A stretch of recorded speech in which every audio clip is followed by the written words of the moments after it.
โอเคไม่ยายซีลองอันนี้คือชีวิตการเป็นอยู่ของแม่ยายเนาะแม่ยายสี่รีวิวอันต้นนั่นหน่อไม้ให้เบิ้งอันนี้เป็นหน่อไม้อยู่ส่วนพี่เอื้อยเด้ออยู่ส่วนพี่เอื้อยเพิ่นนะแต่ว่าอันเฮาอยากกินเฮากะมาเอาได้เนาะมาเอาได้เพราะว่ามันหลายกระแหงมันหลายแหงเบิ่งไหมมีแต่หน่อกำลังป่งกำลังเด้กำลังความใหญ่นี่นะพี่น้องเด้เฮาอยากเฮากะเอาไปกินสินะ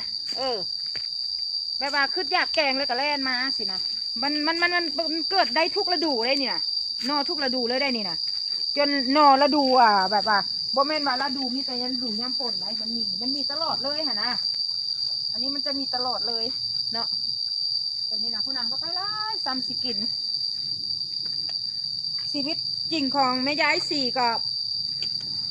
เนาะย้ำเฮ็ดเวียกอยู่เฮือนก็เฮ็ดย้ำเฮามาสวนที่เฮากับมาสินะเฮาอยากไปสวนอันเฮาทางไหนเฮาก็ไปสินะอยากไปนาก็ไปสินะมันจะเป็นประมาณนี้เนาะเพราะว่าชีวิตของเฮามันก็สู้สนอยู่หั่นแหละทุกคนเนาะมันก็มีหลายแนวนะที่พาไปเบิ้ง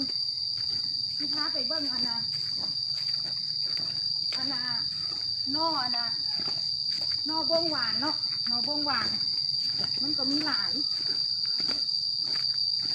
คือถ้าผู้ใดอยากได้ดินเนาะกะอยากซื้อดินนะเนาะอยากซื้อปุ๊บเป็นเงินเป็นครอบครัวเนาะกะเอาได้เด้อหน้าทางให้แทกตามระยะเนาะหน้าทางให้แทกเลยมักทำไดยาวเลยมัน70 เมตรเด้ออันนี้จะเป็นต้นขี้หูดอันนี้นะต้นขี้หูดอันนี้นะเนาะต้นขี้หูดอันนี้ก็จะเป็นนอสังไข่เนาะอันนี้เป็นนอสังไข่บานเนาะอันนี้เนาะแต่ว่ามันหักยังบ่ทันได้ออกพักเนาะนี่นะสังไข่บานอันนี้นะยังบ่ทันได้ออกมันกำลังจ่อเนาะกำลังจ่อดินกำลังพูนดินมากคันหอดยามมันซ้ำที่กินเลยเป็นว่ายากก็เอาทั้งหน้าที่ว่าจันเด็กทั้งนี้ก็เอาทันว่ายากเพื่อนว่าดิเนี่ยมันกำลังมีนอดิพี่น้องเนาะ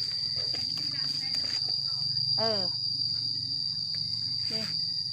กำลังมีนอหลายเนาะพี่น้องเนาะกำลังจ่อนอบุป่าบุดงพี่น้องมาให้เบิ้งสวนเนาะถ้าผู้ใดอยากได้ดินก็ทักเข้ามาหาไม่ได้สี่ได้เด้อหน้าทางให้แทกเอาเลย